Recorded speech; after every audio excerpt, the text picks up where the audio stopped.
Ok. Ce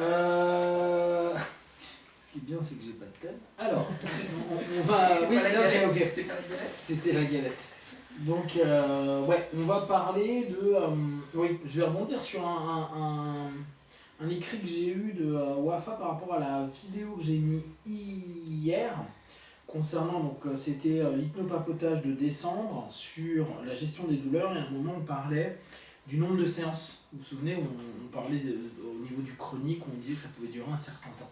Et elle a rebondi en disant ce qui elle l'a marqué, c'était que justement, moi j'assistais sur le fait que ça peut être long, voire que c'est parfois long avec des douleurs chroniques, et donc il faut un certain nombre de séances, voire des semaines, des mois, etc. etc.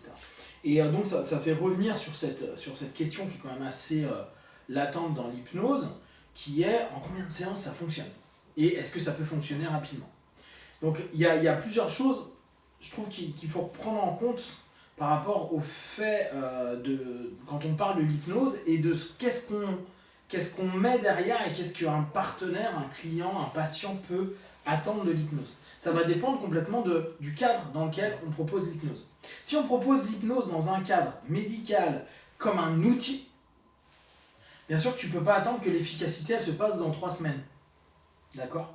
En général, tu vas utiliser l'hypnoanalgésie, ou tu vas utiliser un élément, alors en médical ça va être surtout sur du corporel, donc à partir d'un moment il va falloir que tu aies un feedback qui soit rapide, que ce soit une hypnoanesthésie, une hypnoanalgésie, que ce soit gestion d'une douleur aiguë ou chronique.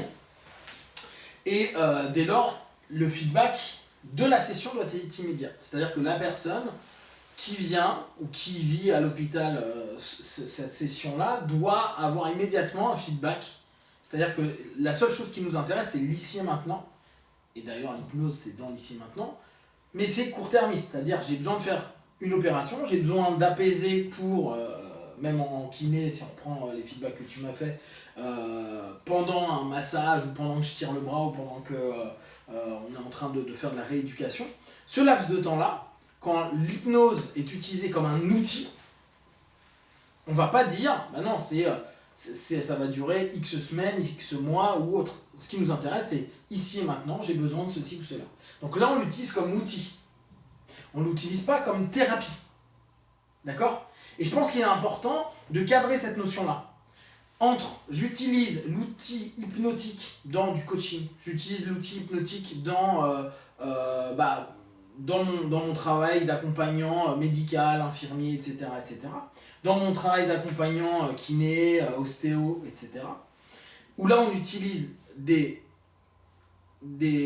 logiques hypnotiques, donc qui vont être vraiment utilisationnelles, et qui ne va fonctionner que sur transe, suggestion, basta. Mais on ne cherche pas un parcours pour notre partenaire. On ne cherche pas un accompagnement moyen, court, moyen ou long terme. C'est juste dans l'immédiateté de l'acte proposé. Donc l'utilisation de l'hypnose comme outil, il se fait dans l'immédiat. Si j'utilise par exemple dans une phase de coaching sportif, c'est un moment T. Bien sûr que le gars, il va peut-être pas venir 40 fois, vu que sa compète c'est le jour J à tel moment. Alors je l'aurais peut-être préparé en amont pour X ou Y raison, mais dans l'absolu, ce qui moi m'intéresse, c'est que maintenant j'ai un feedback. Sauf que plus on l'utilise de cette façon-là, d'un point de vue outillage, moins on est dans une notion long terme. Il faut que j'ai un retour immédiat. Apaiser une douleur, apaiser une peur, apaiser un stress, apaiser un examen. Genre, t'as l'examen, tu passes l'examen, c'est bon, je suis cool. Ça veut pas dire que si tu le repasses demain, tu sois pas en panique totale parce que t'es plus dans ta session ou dans l'outil hypnotique utilisé. Donc ça, c'est une des premières choses qui est hyper importante à prendre en compte. C'est-à-dire que, est-ce que notre partenaire qui vient, alors déjà, quel est le cadre qu'on va lui proposer ? Dans quel cadre on lui propose de l'hypnose ? Est-ce qu'on l'utilise, est-ce qu'on l'exploite comme l'hypnose, ce coup-ci, n'est qu'un outil ? D'ailleurs, on entend beaucoup de personnes dire « pour moi, l'hypnose est un outil ». Si on prend Nada qui dit « moi, je vais l'utiliser dans l'ensemble du processus qu'elle veut mettre en place pour l'accompagnement des mamans, etc. etc., etc. » Donc, ça deviendra un outil, ça ne deviendra plus une discipline. Ça ne sera plus une thérapie. Et ça, c'est hyper important à prendre en compte. Sinon, d'entrée, on ne va pas parler de la même chose. Toi, tu recommences, ça va mal se passer. À partir de là, on a le côté outillage. Après, on a le côté accompagnement. Donc, l'hypnose redevient à ce moment-là une discipline complète. D'accord ? Ce n'est plus une phase de quelque chose, un élément où je prends qu'une partie, la transe, la suggestion, mais un ensemble, une espèce d'encodage de ce que peut être un accompagnement thérapeutique par l'hypnose. D'accord ? Comme le dit Zeg, par exemple, dans son travail, donc lui c'est vraiment le descendant d'Erikson, lui c'est la communication hypnotique ou la communication ericksonienne. Dans le cadre de la psychothérapie.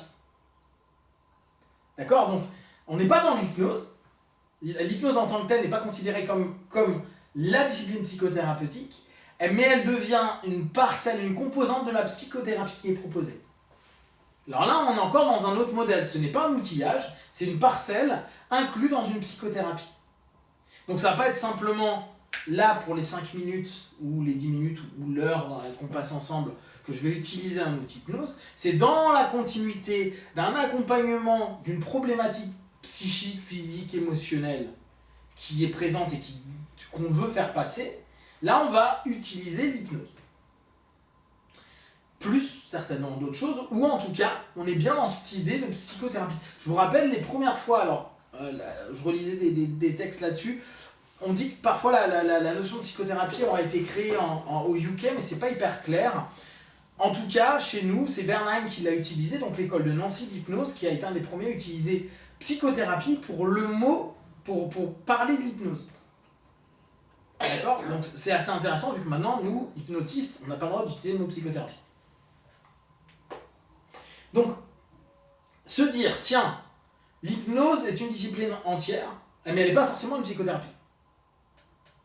Elle peut être une psychothérapie, mais elle peut être aussi l'hypnose de scène, elle peut être aussi l'hypnose de rue, elle peut être aussi l'hypnose ludique, elle peut être plein de choses, en discipline complète, mais pas forcément orientée vers la psychothérapie. De là, on va devoir décomposer, ok, donc on va avoir le côté psychothérapie. Et on va voir la deuxième chose que Mimile et Allais à l'époque ont bossé ensemble. Donc Allais est celui qui a posé la première fois le nom thérapie brève.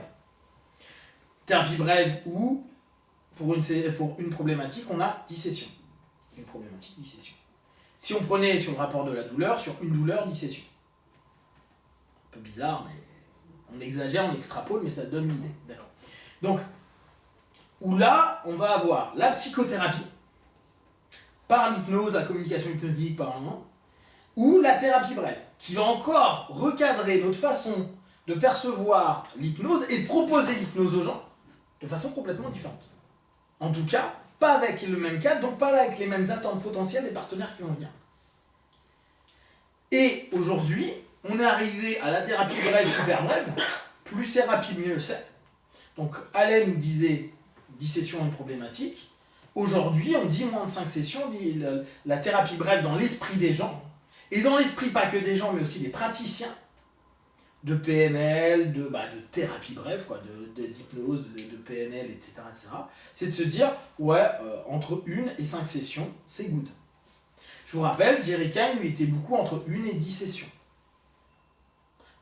Et on va reparler de ça, mais globalement, 1 à 10 sessions, si on fait une session par mois, ça fait 10 mois. Et même, on va prendre par l'absurde, tu fais 3 sessions, une par mois, ça fait 3 mois. Une thérapie de 3 mois. Ok, c'est pas très long, mais ça fait quand même un laps de temps. Après, tu peux très bien enchaîner les 3 en 3 semaines. Bon. Donc, on va avoir un cadre hypnose, thérapie brève, et hypnose, psychothérapie.